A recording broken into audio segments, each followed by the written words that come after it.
Hello বন্ধুরা, আজকে আবার একটা ভিডিও নিয়ে হাজির হয়েছি। তো আজকে যেটা করেছি সেটা হচ্ছে বুন্দি নমকিন বা বুন্দি নমকিন বলতে পারেন। তো কীভাবে করেছি সেটাই দেখাবো। আর এটা খেতে খুবই টেস্টি হয়, চায়ের সাথে খেতে খুবই ভালো লাগে বা শুধু। তো আমি একটা বড় বাটি নিয়েছি, তার উপরে একটা বড় ছাঁকনি দিয়ে তাতে দিয়ে দেবো 1.5 কাপ বেসন। বেসনটা নর্মাল যে বেসন আমরা ঘরে ইউজ করে থাকি সেই বেসন, খুব একটা মোটা না। আর এরপর এতে দেবো 2 চামচ চালের গুঁড়ো,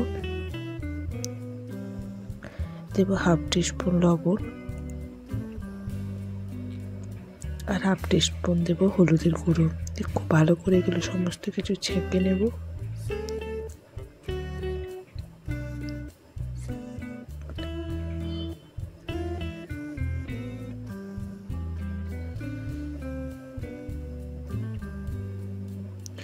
ছাঁকা হয়ে গেছে।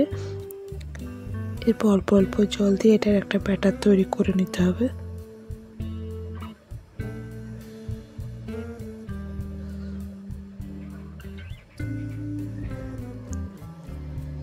তো এইভাবে ব্যাটারটা তৈরি করে নিতে হবে, যেমন চামচের সাহায্যে এইভাবে ফেললে খুব সুন্দরভাবে পড়ছে। তো এইভাবে করে নিতে হবে। তো এরপর গ্যাসের মধ্যে একটা ফ্রাই প্যান চাপিয়ে তাতে তেল দিয়ে দিচ্ছি। তেলটা গরম হয়ে গেলে তাতে কিছু কারি পাতা দিয়ে দেবো। কারি পাতাগুলোকে ভেজে নেবো। প্রথমে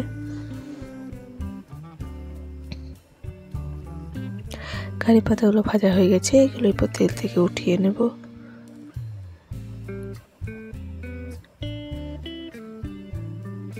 ওই তেলে আমি দিয়ে দেবো হাফ কাপ থেকে 1 কাপের মতন পিনাটগুলোকে আমি ভেজে নেব।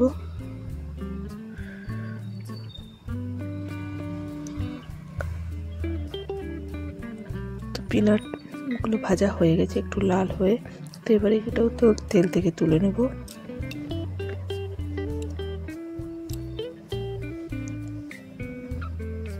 এর বোঁদেটা ভেজে নেবো। তো আমি এরপর ছাঁকনিতে বোঁদেটা ভাজবো। তো প্রথমে দেওয়ার সাথে সাথে বোঁদেগুলো খুব একটা ভালো হয়নি, তারপরেরগুলো খুব সুন্দর হয়েছে।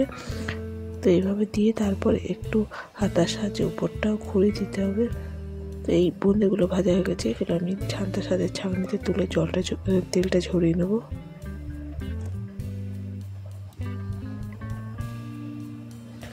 আবার ওই ছান্তাতে আবার এইভাবে বোঁদেগুলো করবো।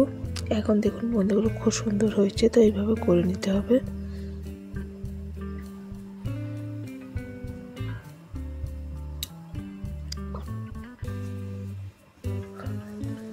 তো 1 থেকে 2 মিনিট একটু তেল হাই ফ্লেমে ভেজে নেব। সমস্ত বোঁদেগুলো আমার ভাজা হয়ে গেছে। এরপর এতে একটু উপর থেকে বিট লবণ ছড়িয়ে দেবো, তাহলেই আমার বুন্দি নমকিন রেডি। এটা চায়ের সাথে বা শুধু খেতে খুবই ভালো লাগে। তো আমার এই ভিডিওটা ভালো লাগলে অবশ্যই কমেন্ট করতে ভুলবেন না। আজ এই পর্যন্তই, নমস্কার।